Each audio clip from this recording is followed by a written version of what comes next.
All right, we're coming down the home stretch. I'm excited to introduce Mary Lafferty, co-founder of CMOShare, Chief Marketing Officer, Share, that's what that means. They have been my chief marketing officers, I would say 14 months or so. I love working with them. They work with lots of our masterminders. I love working with them for several reasons. First of all, they understand practice operations. They're here with us, learning with us at all of our courses, and they get what it takes to marry marketing with the operation of a practice, right? A perfect example of that is, Mary, I need more new patients. Mary's first question to you may be, when can you get your next new patient in? How many missed phone calls did you have this week, right? So looking at the operations of your practice in order to get the desired result from your marketing. I also love working with them because they track a lot of things. The things that I've been tracking with them have been just very eye-opening for us.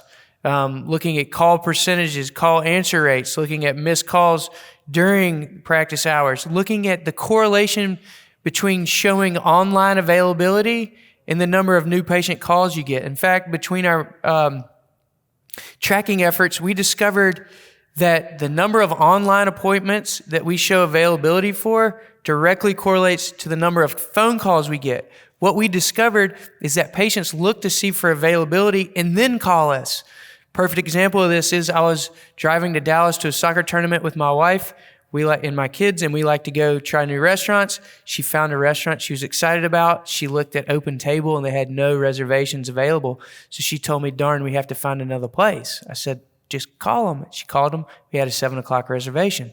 So immediately from that tracking, we co-discovered that, hey, look, we have to show online availability to get the new patient phone calls. Okay, so they understand how marketing and operations work. Mary has been pivotal in our practice's growth. We just eclipsed another new patient record. In March, we saw 130 new patients with 2 doctors. So that's a pretty darn big month for us. So with no further ado, Mary Lafferty.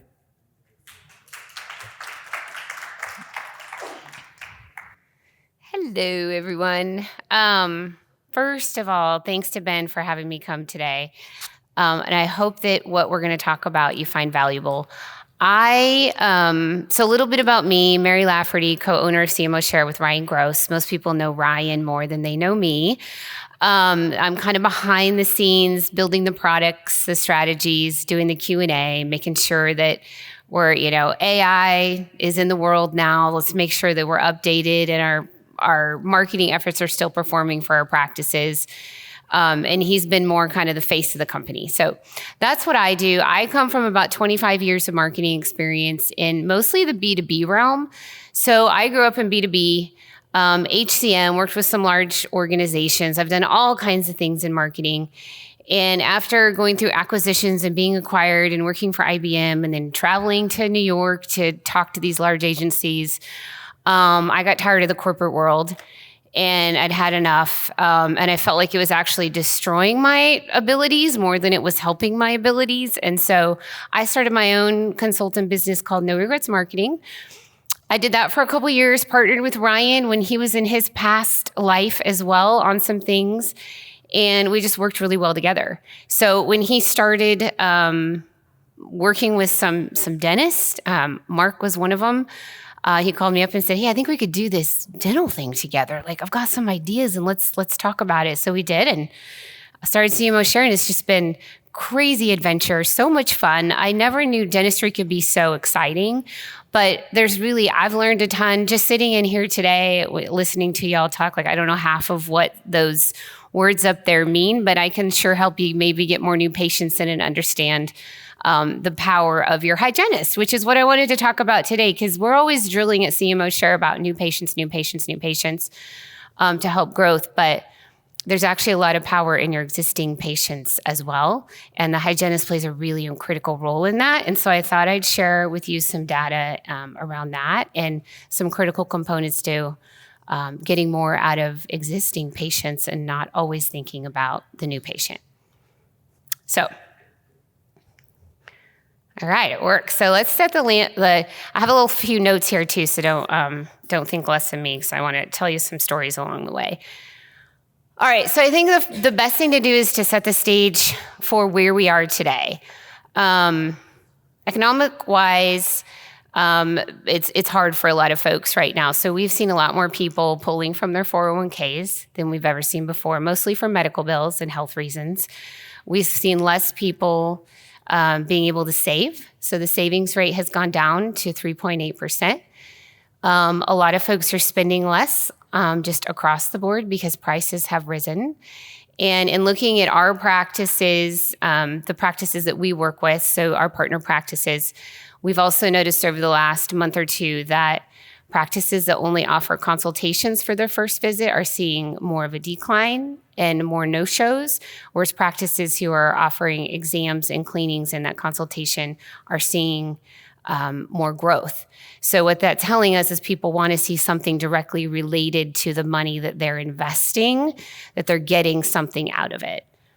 So what does this mean for us? This means that folks may delay or skip their appointments. It also means that they're going to postpone treatments, right? Because they don't want to pay for them. So what can we do about it? Well, one, we can push dental plans. We can push financial. Y'all were just talking about that. Like, how do you coach patients on your financial options?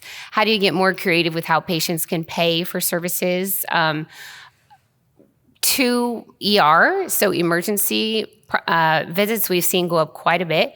It was kind of our saving grace for a lot of practices last year as we saw general appointments start to decline more, emergency appointments started to rise. And that's because people weren't maintaining their dental health. And so the emergency visits became more important. And that became kind of the growth trigger and lever for a lot of our practices. So that's something you can pull on. And then limited promotions and giveaways. And I always preface that with limited because with promotions and giveaways in general, you see about a 30% or more increase in like no-shows. And so it's a way to short-term get some more patients, but it's not necessarily something you want to rely on an ongoing basis. But what I really want to focus on today is patient education, avoiding staff turnover, and both of those things then lead to increased patient loyalty. And your hygienists have a lot to do with both of these things. So I want to dive into this. A lot of the things that we'll talk about, I'm going to share some data with you, and then I'm just going to share some best practices that you may or may not already know that I've learned from a lot of the docs and practices that we partner with who are doing really well from a growth perspective, how they educate their patients and how they maintain staff. So one thing we know is that docs are equipped to impact patient loyalty, but hygienists actually have even more opportunity to do that. What we see from our vantage point is doctors are really the ones that bring the patients in to the practice. So when we do our market research and we look at how we set up our websites, our ad campaigns, all the marketing strategy that we do, the top conversation that people want to have with a dental practice right now is financial. So they're going immediately to that financial page. What are the options? If you're open to listing your pricing on your financial page, that's going to be a huge benefit. In fact, you're probably going to see about 20% more traffic from listing that. And 10 to 20%, 8 to 10% of website traffic is going to convert to new patients. So anytime you can increase web traffic in a valuable quality way, it's going to help from your new patient standpoint. People are looking for insurance, whatever you can say around financial, it's a conversation that needs to be readily available on your website for folks. But the second highest thing is the doctor that people are looking for. And this has held true since we started CMOShare. People want to know about the doctor. What are your qualifications? Can I see a picture? What do you do in your free time? Is there a video of you? It's just really important. People want a visual. Trust is very low, so they want to see you. They want to know a little bit about you before they come in as a new patient. So doctors are really critical to bringing new patients in. But when it comes to keeping those patients and the loyalty, the doctor plays a little part, but the hygienist is actually who keeps them around. So what do the stats tell us? 48% of patients consider or leave dental practices due to unfriendly staff or poor customer service. 43% are going to leave directly related to the dental hygienist visit. If it was painful and they didn't enjoy it, it was not gentle, they're not going to come back. 43% of them. The top reasons people stay are going to be the opposite. So the customer experience, the patient experience, and then the gentleness of that visit, the thoroughness of the cleanings. How do they connect with your dental hygienist? So we always hear this term patient satisfaction. One connection I just wanted to make is patient satisfaction is a direct trigger and lever to patient loyalty. So whatever stats and data we see that support patient satisfaction and how do you get a higher level of patient satisfaction, that's going to directly impact patient loyalty. Patients often remain loyal to dental practices because of the positive relationship with their dental hygienist. I pulled a stat out here that there were several stats around this, but Journal of Dental Hygiene found that hygiene appointment experience is the top predictor of patient satisfaction.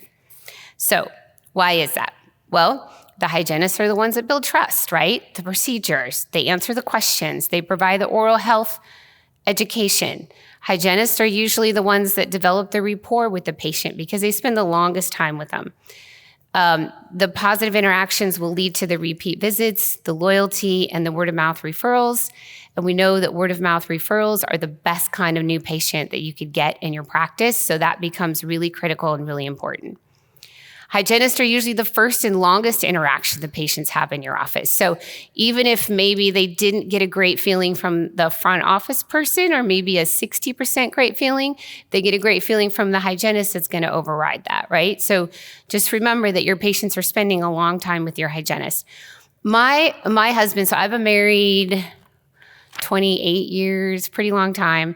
We've been to 3 dental practices through our marriage, and every time we're at a practice, my husband, who remembers nothing ever, always remembers the name of the dental hygienist. And he's like, oh, he comes home. He's like, did you know Jamie's got 2 kids and one of them just did this and she's building a house and we had this great conversation.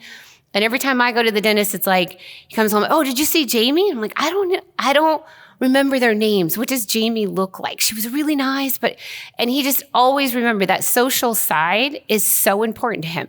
So if he comes home and he's like, oh my gosh, I had this hygienist, it was terrible, I don't want to go back there again, it automatically discredits the doctor too, right? So, I mean, it goes to show how important that connection really is to set the tone for the practice. And then patients judge the comfort of your practice a lot of times, or the discomfort of the practice, on the experience with the hygienist. So, I always like to talk about, when we think about marketing, there's really kind of 3 stages to it. Awareness is the first bucket. So you have to make sure that somebody's aware of your practice, knows who you are. The second bucket with marketing is likability. So now you have to get people to like you or not like you, right? I mean, if they're not your target market, that might be okay. The third bucket of marketing is the conversions and the leads. So getting the people in the door, making the transition. The more that marketing can help with awareness to get them in so that you can control the likability and get to that conversion, the more money you save and the quicker you get there. And hygienists just have a lot to do with that likability factor. So it is a really critical growth component for your practice. All right, so I thought it would be fun to run some numbers. So what I did is we went and we pulled 3 offices that we work with. We pulled monthly numbers to show you so we could talk through the data, because we love to tell the story through data, because data tells us what we need to know. Office number 1, gross production of about 186,000. New patients are 42. New patient worth is anywhere between 800 to 1,200. So usually 800 for the first visit, another 400 if they come back for a second. So it'll range in there somewhere. Gross production per new patient, 33,000 to 50,000 is what this office would make. Gross production per existing patients, 135,000 to 152,000. Practice number 2, gross is about $1 million a month, 144 new patients. So their gross production for new patients is going to be more between 115,000 to 172, where existing is going to be 835 to 893. And office number 3, higher gross production at 1.3, lower number of new patients at 131, gross production new patients between 104 to 157, and existing is 1.13 to 1.18. So that kind of sets the stage for understanding the difference between the new patient and the existing. Now, if we average out, about 40% of patients are going to be existing, and 60% of patients are going to be new. You can figure 60% are getting a first impression, while 40% are getting the lasting impression. And we put that up against treatment acceptance rates. So we know that on new patients, generally we see a 25 to 35% treatment acceptance rate, whereas existing typically have more between a 50 and 60%. We then land on the numbers of each of those practices we just talked about, but you can see the differences in patient acceptance rate. And so then you can correlate that easily to the difference and the acceleration of the growth and the profit of the practice. Existing patients, even at a little bit less than new patients, because the acceptance rate is typically higher, your practice is going to see a bigger growth rate from it.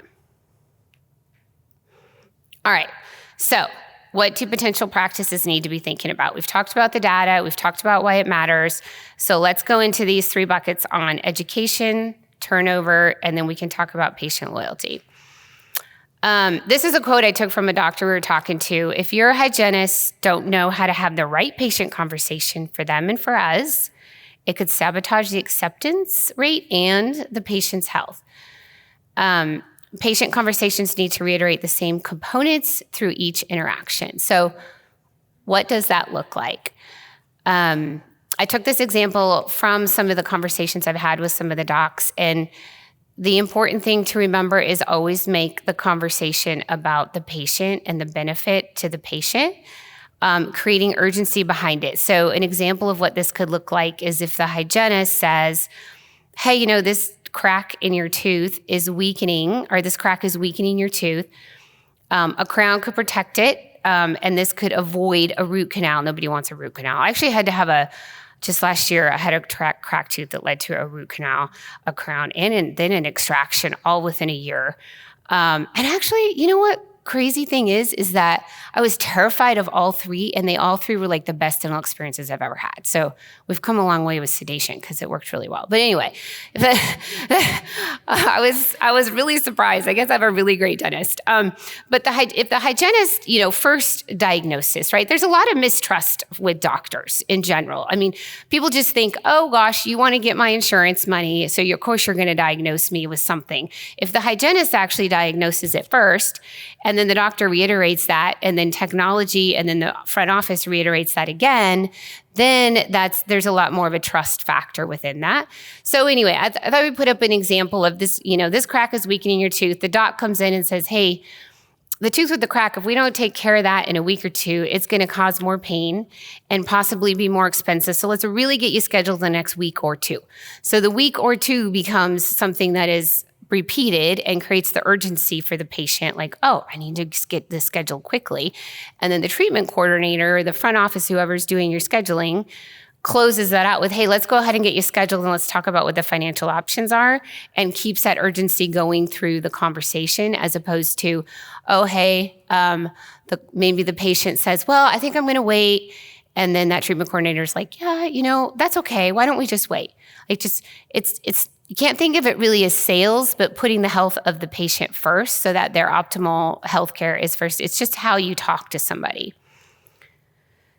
Making sure the language that you use is not office language, but language that the patient understands. So this one is really close to my heart as well. I've been in marketing so long that sometimes I feel, I'm talking all these marketing language and vocab words, and Ryan's like, hey, you can't say that. They don't understand what that means. You have to simplify. Well, how do you simplify? You do something for so long, you become such an expert at it, you forget that not everybody knows what those words mean.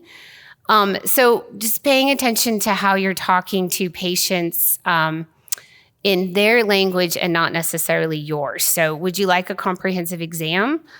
I don't know. Would that be beneficial? As opposed to making it about the patient, Would you like to see if there's any other teeth that need fixed while we're in there? Yeah, I think you guys were just talking about this as I was sitting in the back of the room, but let's go ahead and do a full diagnosis while you've got you here. You've already taken the day off work.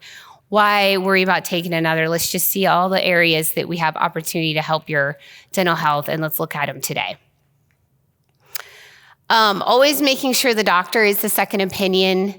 Hygienist the first one, and then technology or AI even being the second or the third, and the doc coming in as the second or the third.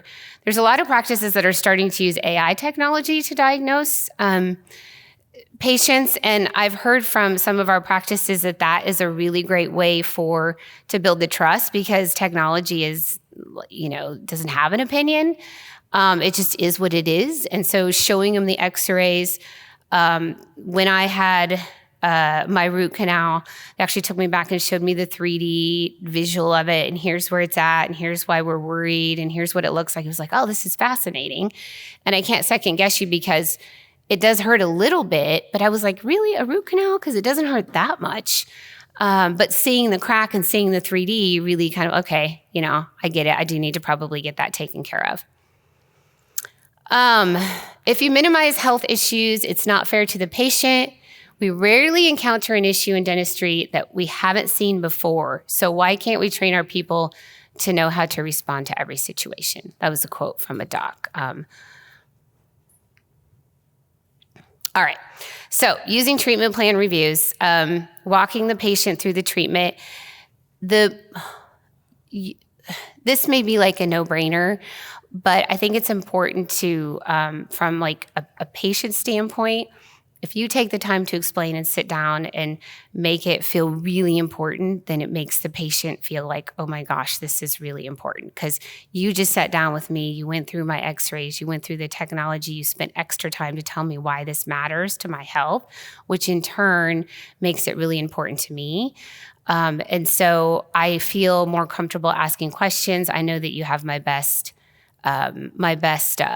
you want the best for me when it comes to my dental health, and that's what you have top of mind. Including resources on your website.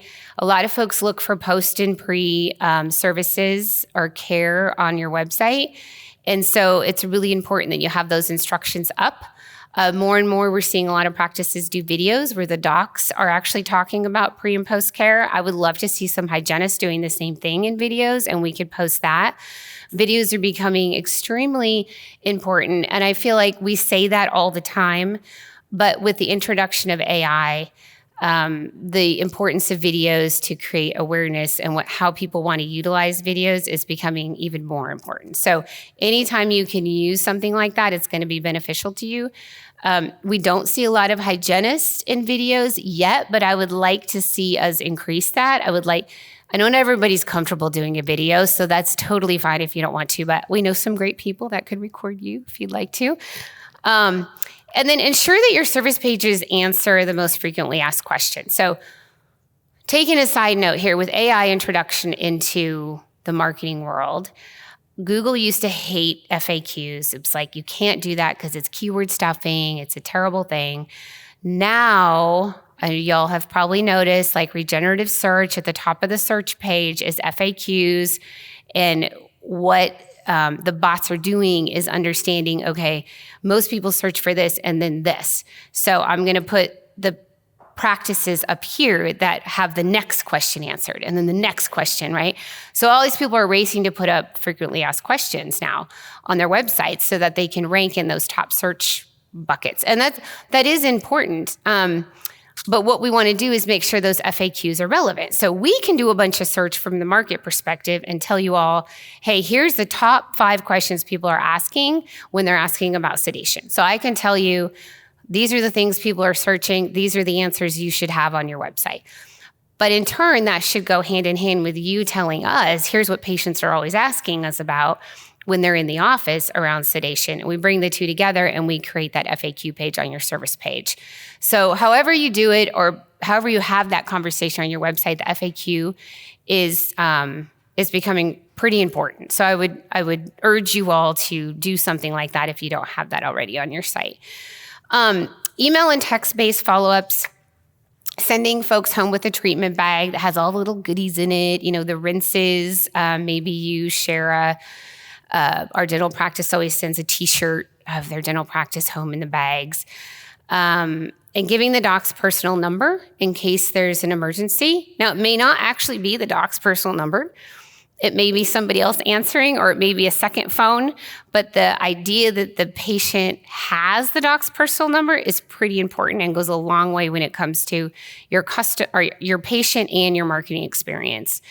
And then ensuring the pharmacy is called and has the prescriptions ready. So I was going to tell you a personal story about this. I have 2 daughters who are in college. They both have their wisdom teeth removed. And the first one, we got this fun little bag. The doc was like, here's my personal phone number. I was like, that's really impressive. That's super cool. We go home, or we go to the pharmacy to pick up prescription, and we live an hour and 15 minutes out of town. So we drive in to see our dentist pretty far. I didn't have anybody with me. My daughter's like sedated, right, in the back seat. She's out. And I have to go into the pharmacy. So I'm thinking I'm just going to run in quick or go through the drive-thru. Well, they didn't have it ready. And it was going to be about an hour or so. And I'm like, well, I'm out of town. Like, my daughter's in the car. She just had surgery. I don't know what to do. I'm feeling anxious, right, as a mom. I ended up waiting around and just kind of running back and forth, checking on her and just kind of being crazy for a bit. And I shared that experience with my dentist. And when my other daughter went in for her wisdom teeth, they called the prescription in early. So they knew when I got to the pharmacy, that prescription would be ready because I lived out of town and my daughter was sedated or whatever. And that had been, so they took that worry off my plate. So those little things like that just mean a lot and go a long way. So think about when we say, I'm always saying it's not just about website or ads, it's about the entire experience. Like, think about the entire experience as marketing and your patient experience. So when they leave your office, are they going to the pharmacy? What's the next step, right? Like, how can you make each step in that entire experience easier and better for them and provide some value?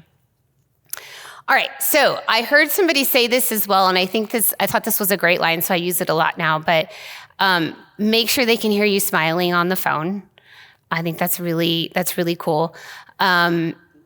Make sure that when a patient or a non-patient, new patient calls in, right, and asks like, hey, do you take this insurance? I'm sure you guys get that call all the time. Even if you don't, it's not no, it's, hey, let me tell you how we could help people how we help our patients who have Blue Cross Blue Shield and provide a ton of value to them without saying, no, we don't take that insurance. All right, so staff turnover. So that's kind of patient education. I wanted to talk a little bit about staff turnover because if your patients really love your hygienist, you want them to stay. And we were talking about culture earlier in the hallway.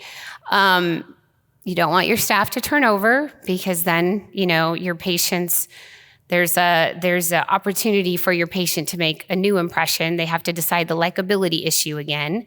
And you really don't want to do that if you don't have to. So how do you try to avoid, I know staff turnover isn't something you can always avoid, but what are the things you can do to try to hang on to your great people and your hygienists and your performers within your practice? One is define the culture. And I'm going to talk a little bit about how to do that. 2, make sure you assess your talent, have them meet your team. Obviously, this will help you hire the right people, and then build an educational cadence for them. So through my journey and adventures in life, I had the opportunity to run an employment branding division. And that was super fun. So what we did is we went into businesses and defined who they were internally so we could build a brand on the inside that told the story of what it's like to work there. And so I got to do that for some pretty cool businesses. IKEA was one of them, Walmart, Starbucks. You think differently about businesses after you do that. So I don't think they're all actually cool anymore. But but I did get to learn a lot. And so I did that for 4 or 5 years, built up a pretty cool department. And the way that we would always start, I learned a ton through some great industry experts as well through this journey. And the way that we always start is there's always going to be facts about your practice. So like, what are the facts? Like, how long have you been in practice? How many docs do you have? How many locations? How many people do you have working for you? Like there's just facts, right, about each of your practices. And then there's going to be the emotional truths. And those are the things that we don't talk about. So those are the things like a company I worked for, one of our cultural values was we'll sell now and think about it later. Okay, so we're just going to sell so we can make money. And then when it hits the delivery team, it's like, go figure it out, right? But that was our culture. So if you were going to work for us, you knew that you were going to be hit with these types of things. And it was just part of our culture. It's part of how we worked, right? We thrived in chaos. And so if you're someone that didn't thrive in chaos, you didn't want to work with us because you were going to be frustrated right away. And culture is oftentimes more important than skill. And I'm sure you all have gone through trials and tribulations with people and realized that. But a lot of times, one person who doesn't fit the culture can kind of start to poison and ruin the whole culture.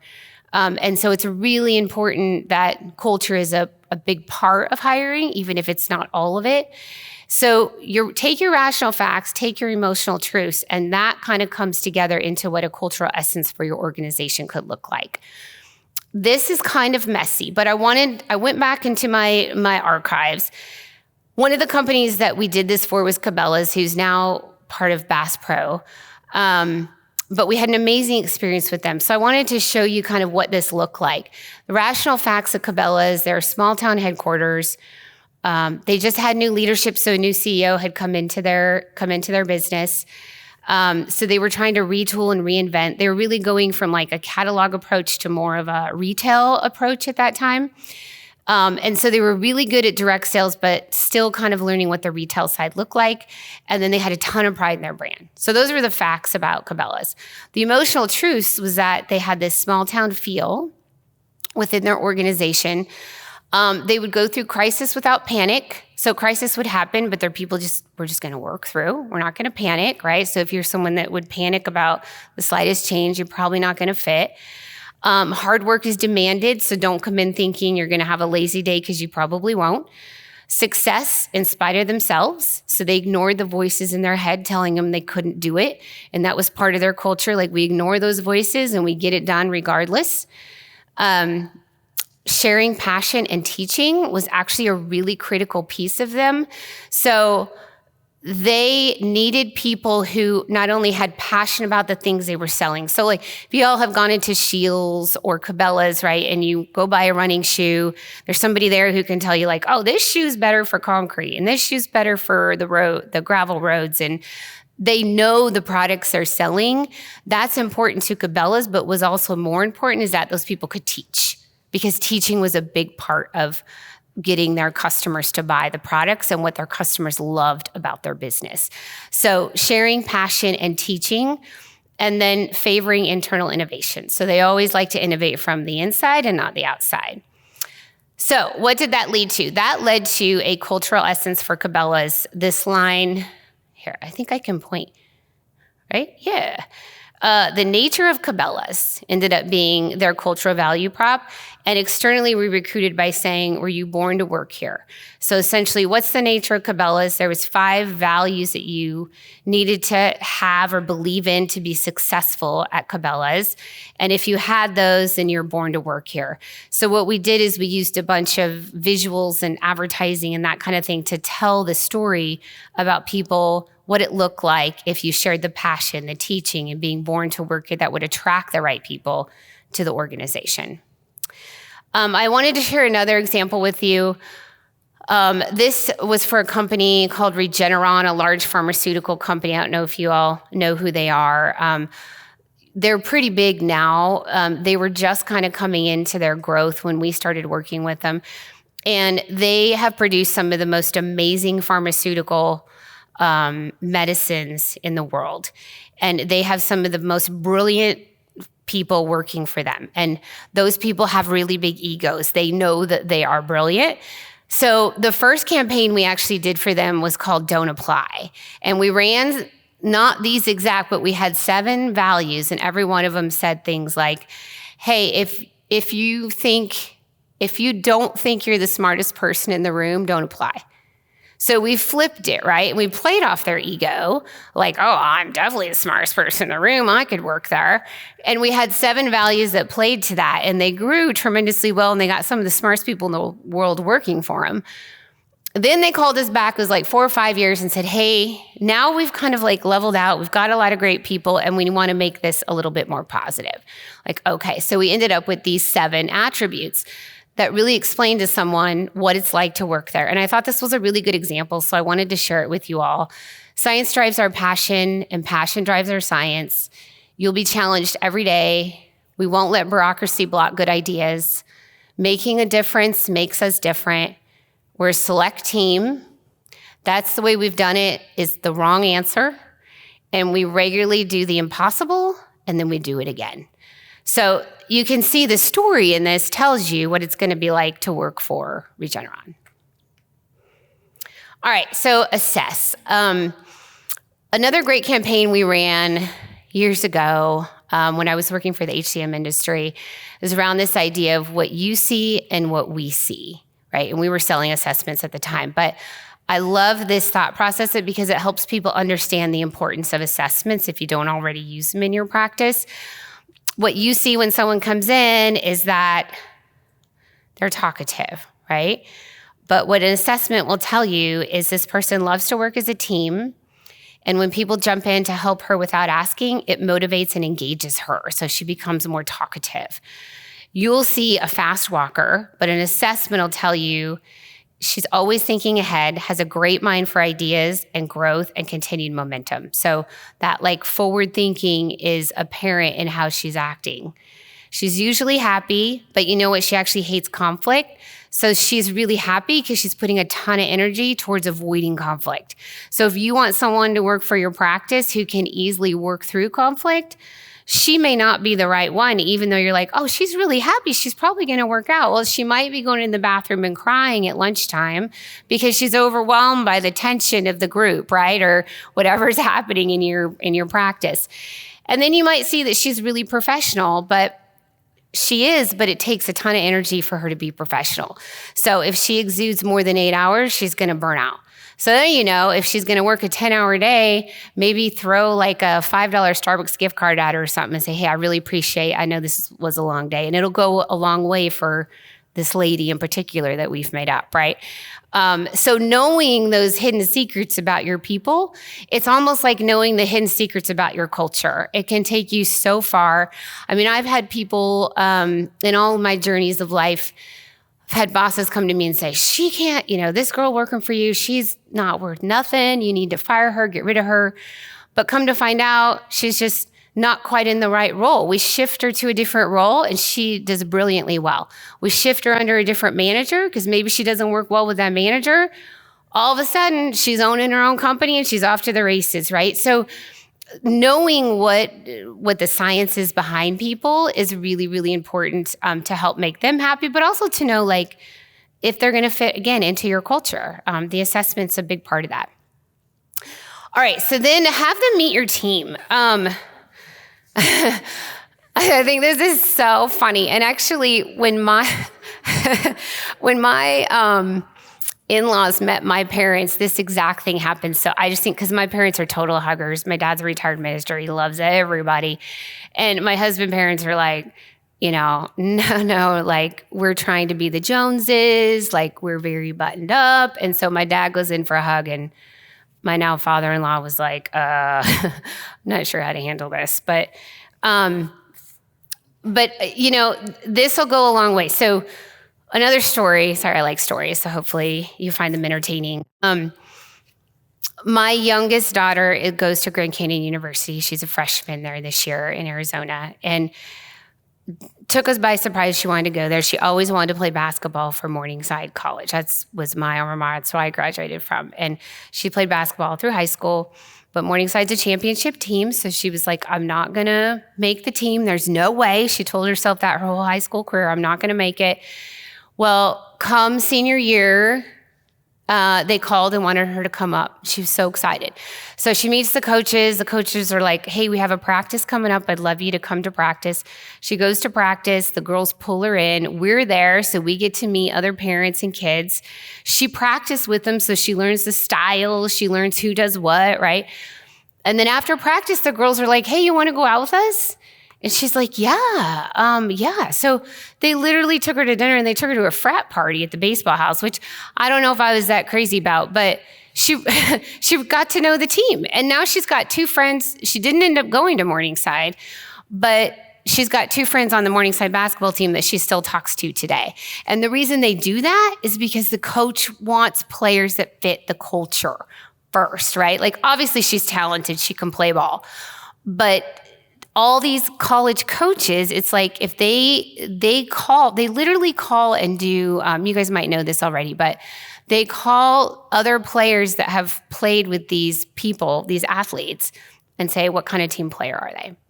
And they'll base their recruitment decision on that because they don't want someone entering their team that's going to cause a bunch of friction and all of a sudden their team can't work well together. And they've done that for years. So I always think, sporting analogies, we can take a lot of lessons from that because in business, we don't often think about those things because it's not always about the win, but in sporting it is. So I think that's an important thing to remember. Okay, there's Ben. I learned a lot from Ben. And so I wanted to put some tips up on the screen of just some important things that it's funny because this one right here, go through case scenarios, I giggle to myself because that's what y'all are doing today. So check on that one. Use AI to help your team learn and educate them. Make time to do the training yourself to ensure you're catching gaps and opportunities with your staff. Something I've noticed or has been kind of consistent across some of our practices is when the doc steps away from the training, sometimes it starts to go off in the wrong direction, or maybe they're taking for granted that people are training and doing things the way that they should, the way that they, want them to, and they're not. And so, making sure you're always stepping back in at some point, doing some Q&A, making sure that your hygienist and your staff is doing things and continuously developing them, I guess is what I'm trying to say. Coaching on phone calls, listening to calls, making sure you answer the calls. To Ben's point when he introduced me, we'll get calls from our practices like, hey, I'm not getting any new patients. I don't know what's going on. The first thing we do is check the schedule. It's like, well, you don't have any openings. So there's no opening for 2 months. What can we do to fix that? They're coming, but there's no availability. So let's change what that looks like. And to Ben's point, every 2 people that hit your online calendar, schedule online, are going to call you instead of schedule online. So online scheduling in itself will increase new patients by almost 40% sometimes. So if you don't have online scheduling, I would recommend you get it. But then role playing is something also that I think is good to use, which is, again, kind of what you guys were doing today, but to help the education, the training. You can never go wrong with role playing, and I know a lot of our practices use role playing still. So by increasing patient loyalty, what does that mean? Well, you're going to increase your word of mouth referrals. You're going to turn your patients into ambassadors. And the biggest thing, when you're looking for a dentist, you turn to your friends or your family, you go, who do you use? Where do you go? And so having those ambassadors in the marketplace is free, and it's really, really helpful to growth. Lower retention cost for your patients, and then just rule of thumb across every industry is 80% of your future profits will come from 20% of your existing patients, customers, whatever you name it, across industries. That's pretty generally something you can count on across business. Okay, so what about marketing? What can you do specifically in marketing to utilize the face of your hygienist more? One, you want to offer incentives for reviews. You probably always hear us talk about reviews and how important they are, but 92% of people check online reviews before making a decision. So online reviews are critically important. And with the latest update from Google in March, not to get too technical, but user-generated content is outranking business-generated content now. So what that means is anything that is user-generated or tied to a sole person. So like user reviews, user generated. Google's like, I can trust those because they're user generated, which you could argue with, right? Because like users don't always know what they're talking about, but that's regardless. We can't call up Google and say, I disagree. So this is how it's working now.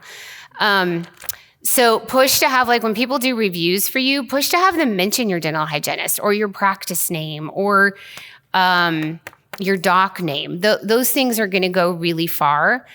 We do have some practices that are doing like video testimonials. So they've got a spot set up and a patient can, hey, before you leave, would you mind like doing this for a free t-shirt or a free whatever, and just mention what you had done today, our practice name and who your hygienist was. And a lot of people will do it. Then you've got a review that you can post.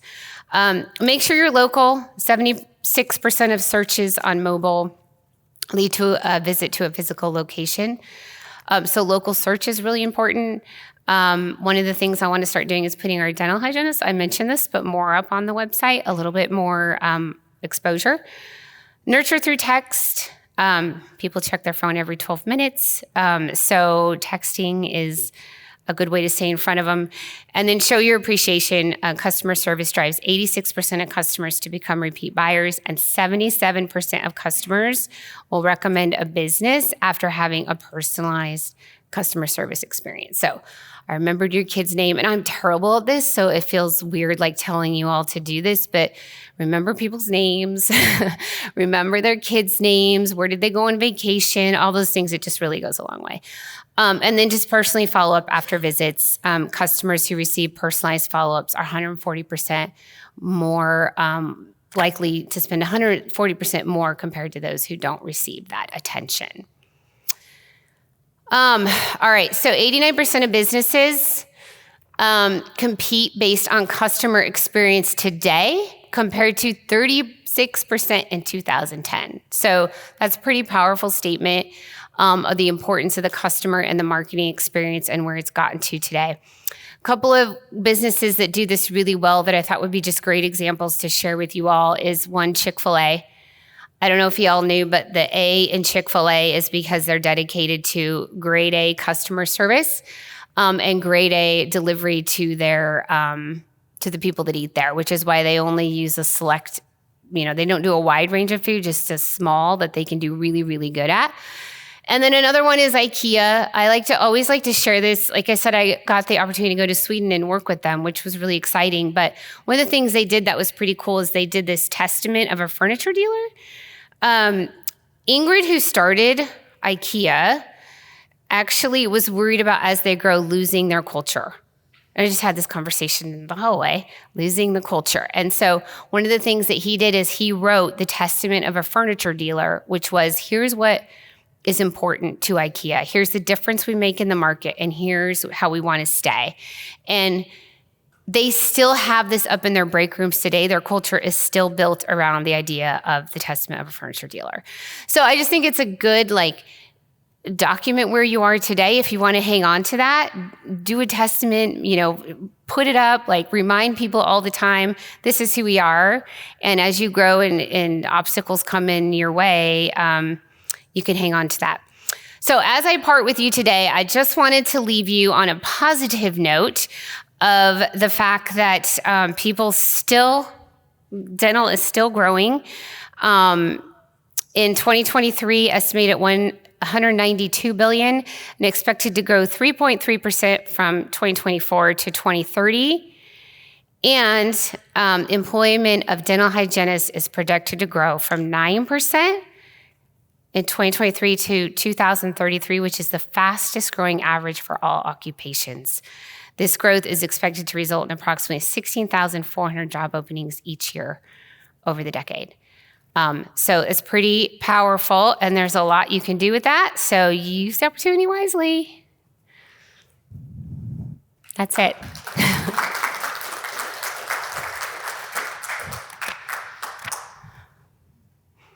And we can send this out to you guys if you're interested in it. Yeah. Yeah. Yeah. The incentives for reviews, Mm-hmm. give the employee like 5-10 minutes of review, whatever you want to do. But how far can we push as far as contests and things of that nature to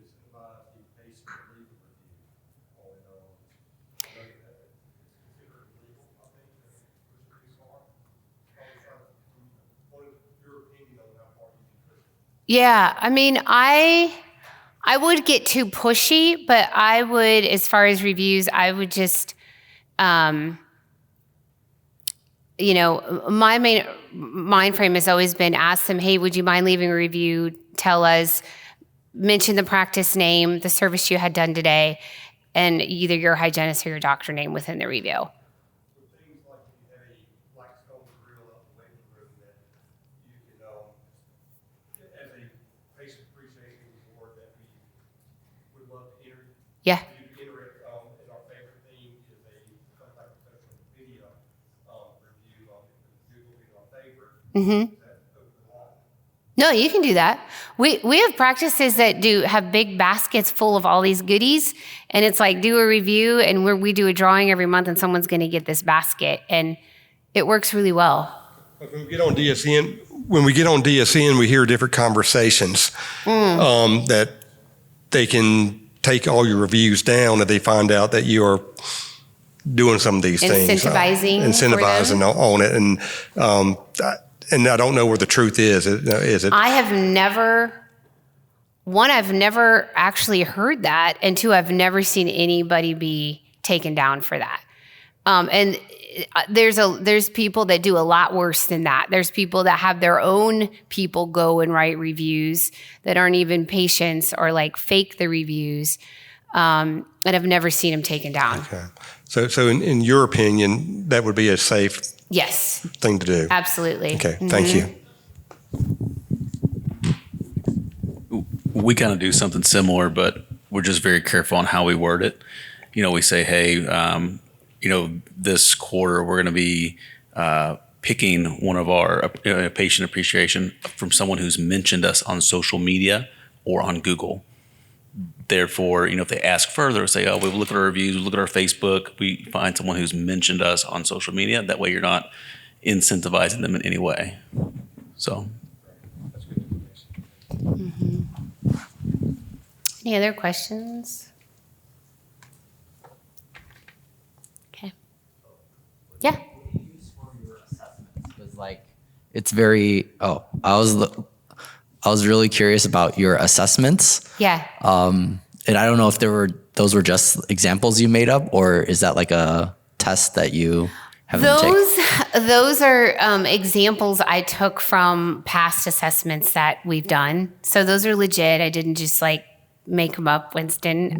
So that's good. But there's a couple different, it kind of depends. You can use very transactional assessments, and I'll have to look at, there's a program we've used at CMOShare for more transactional assessments. And then there's, if you're interested in going a little bit further, I've got a team that I know of the IO psychologists who actually you do the assessment and they'll get on the phone with you and say, okay, here's the strengths and the weaknesses of this person. Here's where you're going to find they're going to break down and cry. And here's where you're going to find they're going to succeed, right? So that's going to be a little bit more expensive, but you get a lot more insight. So whatever I'm happy to hook you up with whatever you're interested in. Yeah. Yeah. Yeah. We use Criteria Core for hiring right now, and it does great with assessments on the front end, but diving deeper, I think that would be cool to know. Yeah. They could even what I've done sometimes, is I use the IO psychologist for here's our culture. Tell me what questions I need to ask to see if they're going to fit it. And then it's just a one-time okay, here's the questions. And if they rank this way, they're not going to work. If they rank this way, they are. And that's a really easy way to pay someone who really knows how to do that one time. And then you can utilize it again and again to make sure you're getting people in that are going to fit the environment really well. Cool. Yeah. I want to make people cry less. That's the goal. I know. Everybody does, right? Yeah, I know. I keep saying make people cry, but just one thing on the Google reviews. I use a company called Bird Eye, and it just sends a text message out. We've gotten a couple hundred reviews just from that. No incentives. They just ask for it. And it'll say if you had a good experience or a bad experience. If it's a bad experience, they'll actually redirect them just to tell us. Obviously, they could still go on Google and give a bad review, but most of the time they just message us, and that's gotten us almost one a day. So it's pretty really helpful. good. Yeah, that's really good.